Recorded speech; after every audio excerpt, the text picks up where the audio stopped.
Well, is this video going to sort out the difference between the strap-on fanboy and the paid troll? Let's see. Anybody who now cannot see that the FIA, the governing body of this so-called sport, is manipulating outcomes in this sport to manufacture drama, well, unfortunately, you don't have the mental capacity to understand what is going on. Maybe ask your carer to explain the situation to you. Okay, that's hoping that you've got a carer that can understand it. What's going on in this sport, this so-called sport, is an entire contrivance to manufacture drama, to engineer results, to hype things up, to sell their show. That's been going on for years. It went on in 2021. This channel is here to highlight that, to expose that, because the media talking about this sport is lying to us. They're just validating everything. And yet the reality is the rules and regulations, the defined parameters of this sport are continually being manipulated to manufacture outcomes. That's not a sport. That is a drama show being presented as a sport. Now, in this particular situation, the victim of such manipulation is Max Verstappen. Funny that, isn't it? But unlike you, unlike the strap-on fanboy, unlike the paid troll, I'm not here to be like Nelson and point the finger at you and laugh at your misfortune. I'm not here to say ha ha, ha ha, good. No, I'm just here to expose the truth and the true dynamics of this. The FIA prevented Max Verstappen from setting a time. It enabled other drivers to complete their laps, and then before enabling Max Verstappen to complete a qualifying lap, they stopped the session. That is a manipulation. I'm going to go through that in this video. That has contrived the grid. That has advantaged Lando Norris and disadvantaged Max Verstappen. What has that done to the World Championship? Well, that's created a scenario where everybody tune in for the drama this afternoon, everybody. This could be that this big gap between Verstappen and Norris is now all closed up heading into the last 3 races of the season through the manipulation that they are carrying out, through selectively applying the rules and regulations, determining whether they're going to deploy a safety car, a virtual safety car, red flag a session, the timings of which, all to manipulate outcomes. And it's disgusting.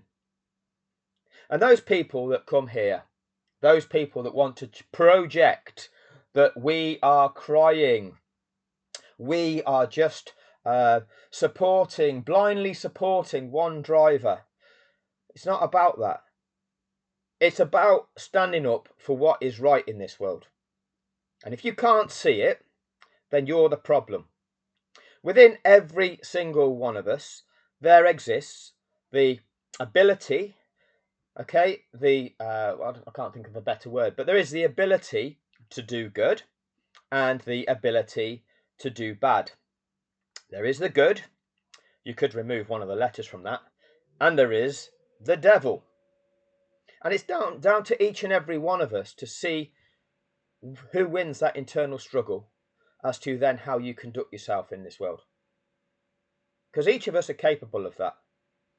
And it's about whether you stand for what is right or whether you don't give a shit about that and just care about what you want because you're selfish and that's all you care about. And actually what excites you more is winding other people up and being a see you next Tuesday.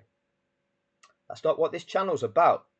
This channel is about the right thing. Now, what's the right thing in qualifying today? We saw a wet qualifying session where loads of people have gone crashing out and trashed their cars.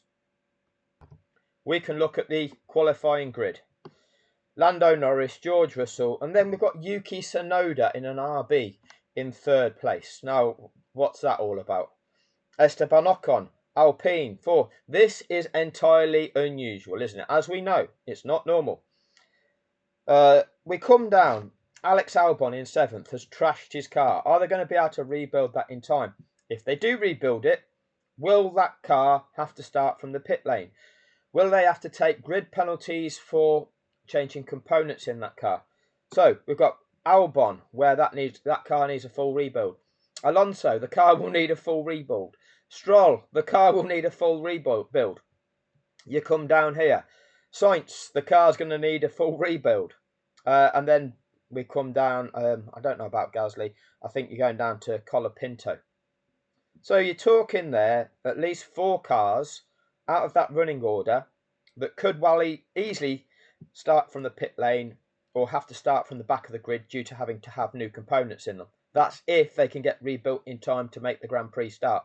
It might well be that we don't start this Grand Prix with 20 racers.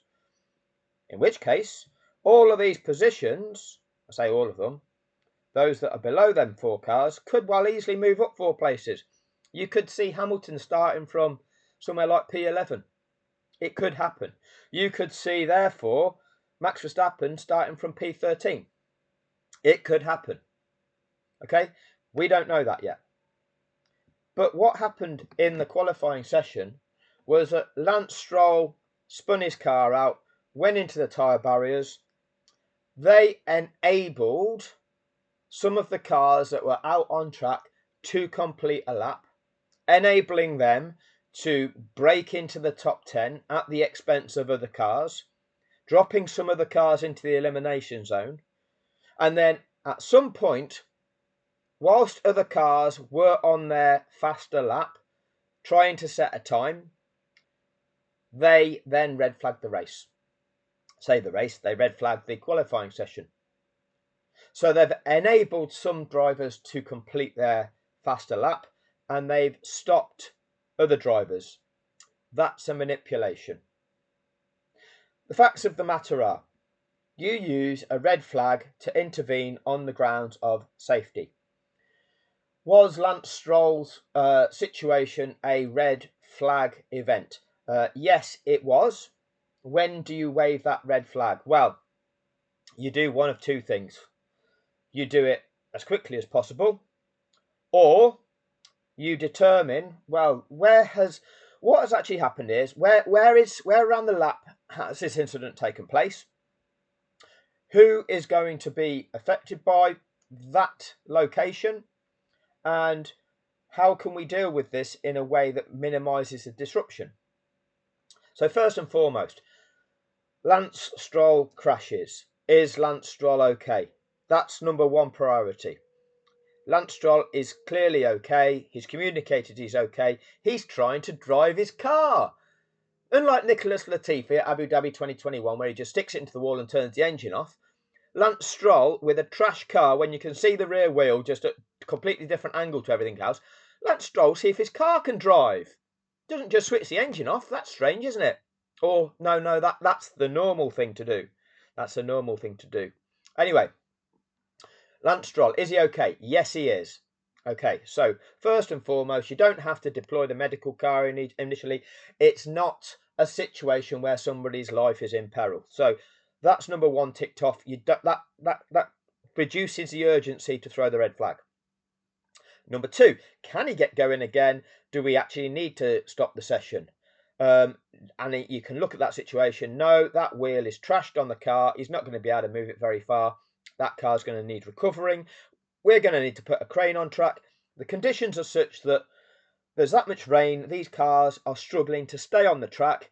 And by putting a crane out there and keeping the cars going, you're risking those cars careering off the track and into that crane in the same way that Jules Bianchi did back in, what year was it? I can't even remember. 2014, Japan. Jules Bianchi lost his life by, in similar conditions to that, going off track, and his car slamming into the back of one of those recovery vehicles, one of them cranes, and tragically, Jules Bianchi lost his life. So you do not put out a crane on track with vehicles lapping. Stroll's car needs to be recovered. So, and you can't leave Stroll's car there, because by the same token, you cannot risk for another Formula One car smashing into the back of Stroll's car that is stricken there. that would have a similar effect potentially to crashing into a recovery vehicle. So you have to stop the session. Where has this incident occurred? Well, in sector 1, just after the first corner complex, first couple of corners of that track is where it's taken place. Where are the other cars relative to this situation? If they're already on the lap and they are already past this scene, then there is no harm in them continuing on and making it around for the completion of that lap, to set a time on that lap, providing that once that lap is then complete, they do not continue at speed beyond turns 1 and 2. You can continue your lap, you can set a time, but then that's where you've got to knock it off completely. See, that's the situation. That is the situation. The race is different, and this is where you've got to have the distinction between a race and qualifying. In a race, you cannot do it that way because the cars are continuing to lap after lap after lap after lap. So you have to intervene with a measure to stop that happening. Qualifying, you're looking at single laps to set a fast time on a single lap. Did the incident that Stroll caused prevent somebody from completing one lap? Well, if they had only just started their lap at the point in time where Stroll crashed, then they should not be going at speed past that incident. So they don't qualify. But if, and in the case of Verstappen here, apparently, and I've not got the full footage of this. If I could, I would try to evidence it. But from what I'm hearing, from what it appears to be the situation, Verstappen was originally behind Stroll. Stroll's then gone off. Verstappen goes through. So Verstappen's already past that incident by the time any determination is made. They carry on allowing the cars that are on that lap to continue to set their times, and them times count. And then before Verstappen completes that lap, they red flag it and go, oh, actually, you're not going to get a time from this lap. Again, reality-wise, it appears that because of that yellow flag that was waved due to Stroll crashing off, Verstappen had to lift, and therefore his lap time was pretty slow anyway.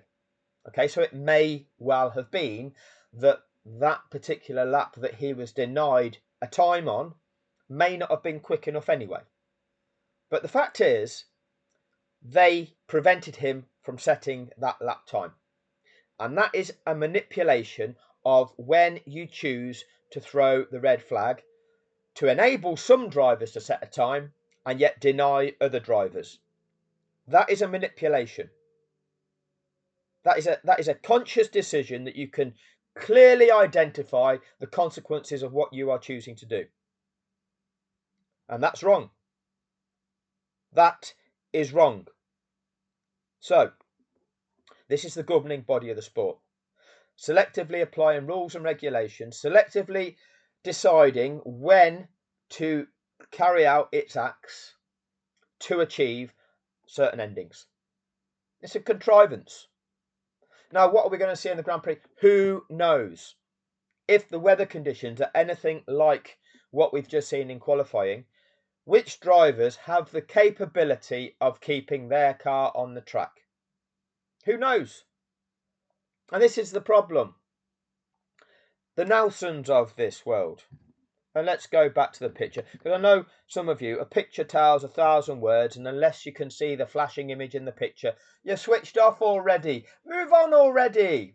Okay, the Nelsons of this world will come to the comment section and go, ha ha, Lewis Hamilton went out in Q1, ha ha. I've not even gone back and reviewed Q1. I missed Q1, and therefore I don't know whether it's just Hamilton not fast enough, whether it's Mercedes deciding to stay in the pits for too long and not put the laps in to try and get feel, understand grip. The point is this: as drivers, okay, you need to go and get a feel for the conditions. You need to explore the levels of grip. Okay, if you just try too hard and don't know what the level of grip is, then all of a sudden it's like a switch. It's like on off. You go from having grip to not having grip, and your car loses control and you slam into the tyres. The best drivers are the ones who try to build that level of grip and understanding in terms of they don't try to put in the faster lap times. They drive with a safety margin, okay, and they gradually, incrementally push that. And the moment that they realize, oh, I'm not feeling the grip here, they try and ease back before that car loses it. And yet you get others that just go out there and try and go out on the limit, and oh, the switch is flicked and they're off the track and into the tyres. So this is the difference. This is the difference between people with experience and kids coming along thinking they can just blast it in every kind of condition. Because you soon find out that you cannot blast it in every kind of condition. Sooner or later, you come unstuck. And it's the more pragmatic approach that is often the one that will pay more dividends. Again, I'm not here to argue. You can come up with examples where, oh, wow, Lando managed to keep it on the track. He kept the fast times going. Yes, congratulations. But if you don't have the faith in the handling of your car, if you're not feeling the control of your car, if you're not feeling the grip levels, what's it best to do? Just push anyway, or try to keep going and see if you can get an understanding for that and try and build that pace rather than blindly just try and go for it anyway and then see what happens. Either you get lucky or you don't get lucky and you lose it and you're smashed into the wall. Pragmatism, experience. This is what it's about. This is an element that is overlooked because it's a fast moving sport. Everybody, anything can happen. It's not about that. It's not about that. So by the time this video is published, it'll be obsolete. Everyone will have moved on already. Everybody will be excited by the race.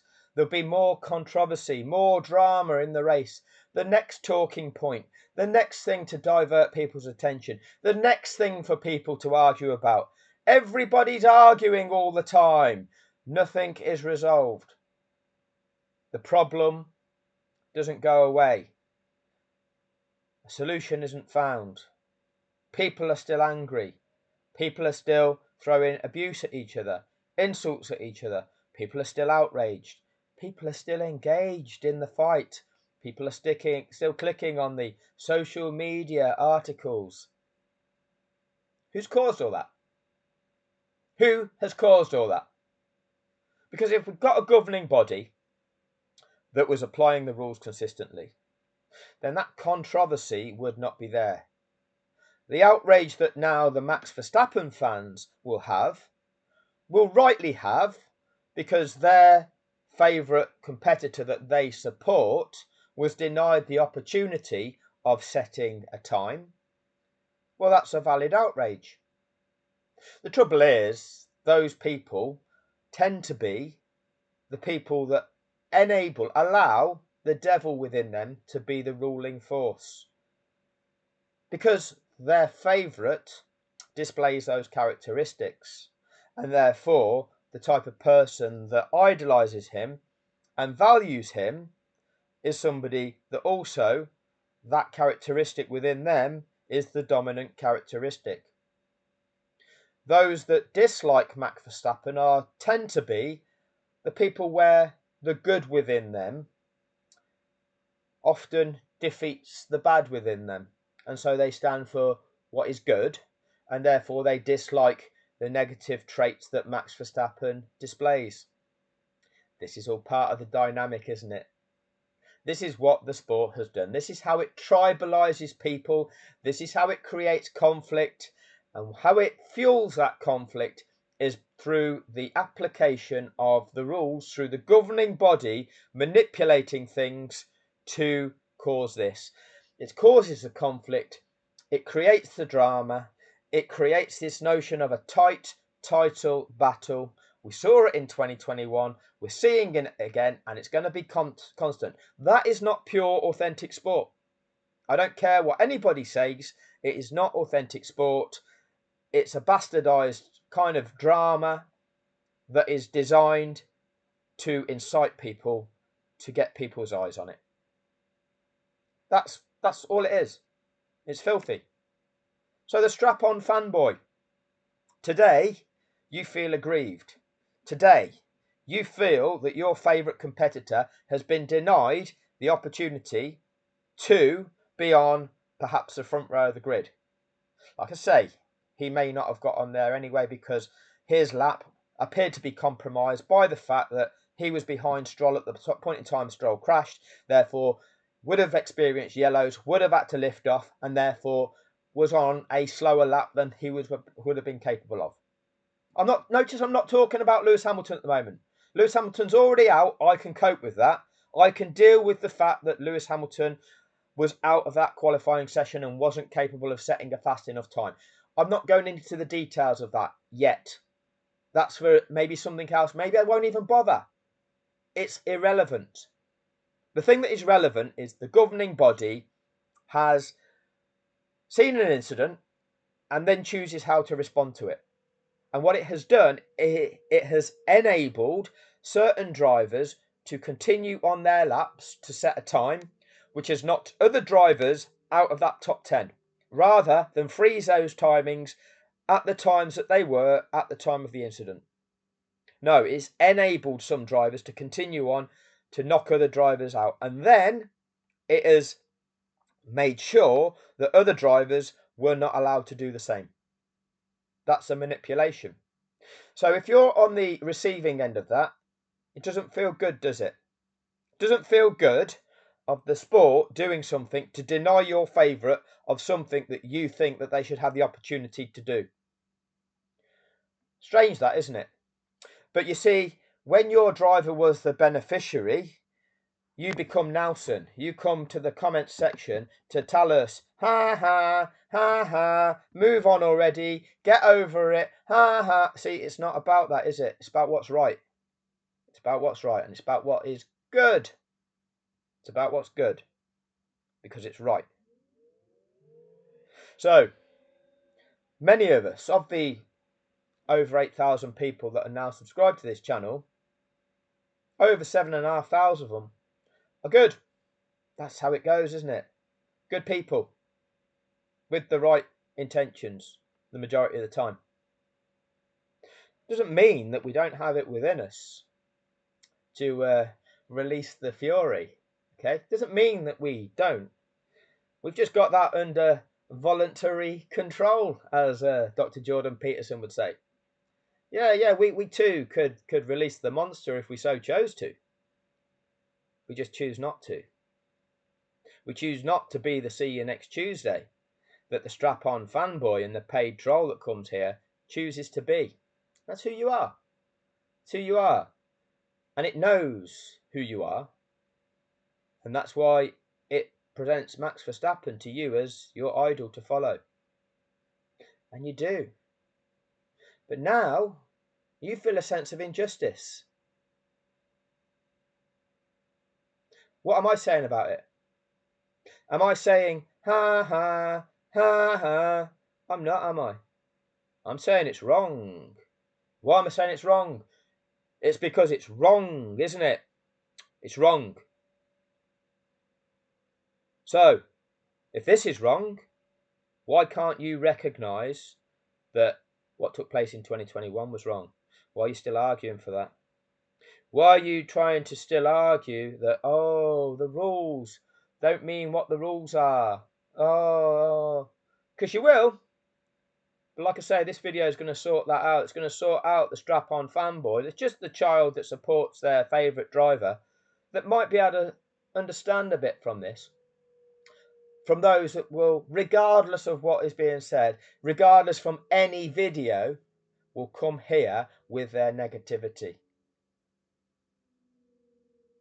This one is a pro Max Verstappen video. Crazy shit. It's defending Max Verstappen. Let's see who comes with their hate to the comment section. I wouldn't say it's pro Max Verstappen because I don't support Max Verstappen. I do not like that human being because of the way he conducts himself and the fact that he's been enabled all the way through. means that I have very little sympathy for him. But that doesn't prevent me from being able to acknowledge that the situation is wrong. And yet, just another example of the governing body manipulating again. And we shouldn't tolerate it, whether it's in the favour of our favourite or not. It's not pure sport. It's the manipulation of the government to achieve a certain dynamic. Who's it benefiting? The owners of the show, Liberty Media. Keeps your eyes on the show, doesn't it? Keeps the excitement there. Makes you want to see what's going to happen this afternoon even more now, doesn't it? Oh, what's going to happen going into those last 3 races? Oh, if Max is already champion, maybe not many people watch. Maybe Liberty Media don't make as much money.